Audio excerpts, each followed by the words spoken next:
The Radicalisation Awareness Network connects practitioners within the EU who work with radicalized individuals or those thought to be vulnerable to radicalization. The network has collected over 100 practices developed by frontline practitioners in an online database. The aim is to offer advice, inspiration, and opportunities to find partners.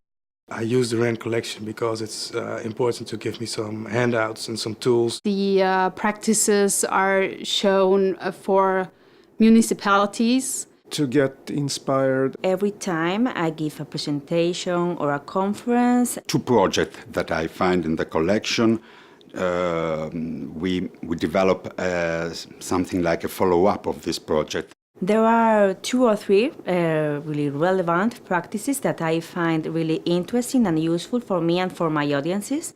The first of all is the collection of Abdullah X, which is based on the experience of a former radical, which has created a video channel in YouTube and can connect very easily with the audience, creating an environment focused on critical thinking. Trojan T-shirt campaign seems to be really inspiring and really useful for the audiences, as they can identify how innovative campaigns can reach the target with really reduced costs and can have really useful results.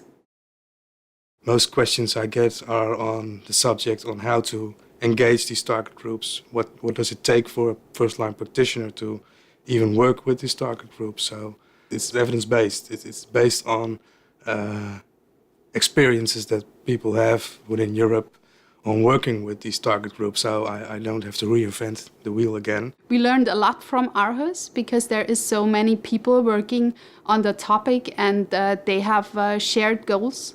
And we need to get there as well, work with individuals who are already radicalized, work with the communities. The mother schools are especially focusing on the role of mothers in the radicalization process and the influence they have on their children, especially on the boys.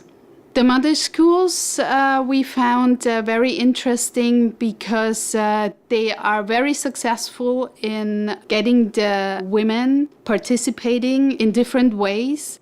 The Bounce project is focusing on the youngsters. It's a very different approach from the ones we do at the moment. So we find that very interesting, and it's already evaluated, and it seems to be very successful in working with youngsters. So we really would like to implement it in Augsburg as well. This project arises from my city, from Turin.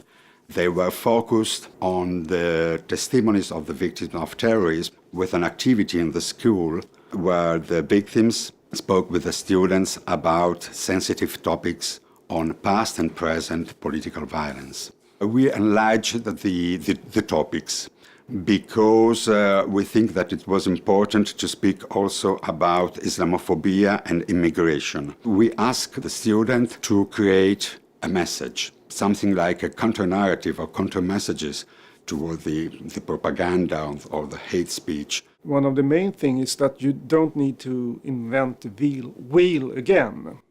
You can look through it and you can see all the practices that are in place in several countries, and you can see what's being done, and you can also see what's not being done.